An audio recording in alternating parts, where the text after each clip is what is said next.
Sorun yok. Restoranın mühendisine vallahi.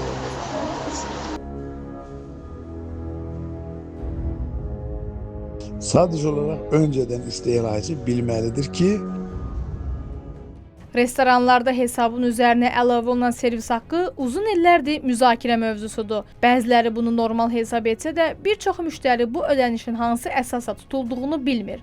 Mövzu ilə bağlı üz tutduq şəhərdə yerləşən restoranlardan birinə. Çəkilir zamanı restoran əməkdaşına servis haqqının hansı məqsədlə tutulduğu ilə bağlı sual ünvanladıq. Əməkdaşın sözlərinə görə hesabdan tutulan 5%lik servis haqqı ofisiantlara ödənilmir. Bildirildi ki, həmin vəsait restoranın daxili xərclərinin, o cümlədən ısınan qab-qacağın və digər xərclərinin qarşılanmasına yönəldilir.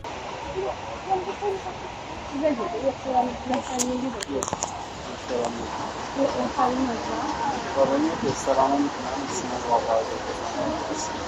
Yəni bunu ancaq gətirməyə görə verirsiniz. Yoxsa bunu yumaq falan hamısına gedir. Bu yalan. Mövzu ilə bağlı Azad İstehlakçılar Birliyinin sədri Eyyub Hüseynova müraciət etdik. Onun sözlərinə görə restoranlarda servis haqqının tətbiqi ilə bağlı qanunvericilikdə, o cümlədən Nazirlər Kabinetinin 94 saylı qərarında xüsusi tənzimləmə yoxdur. Lakin müştəri bu ödəniş barədə əvvəlcədən məlumatlandırılmalıdır. ən çox yayılmış və yüksək miqdarda servis haqqının alınması restoran sahibləri tərəfindən əsaslandırılır, müğənnilərin oxuması ilə bağlı. Tədqiqat göstərir ki, müğənnilərlə restoran sahibləri arasında bir gizli əlaqə var. Servis haqqı adı altında insanlardan külli miqdarda pul alınır, onların bir hissəsi müğənnilərə verilir və s. Və ümumilikdə isə servis haqqının miqdarı qanunvericiliyi ilə tənzimlənmir. Sadəcə olaraq öncədən isteyici bilməlidir ki, bu restoranda məndən filan qədər servis haqqı alınacaqdır. Bu çox vacib məsələdir.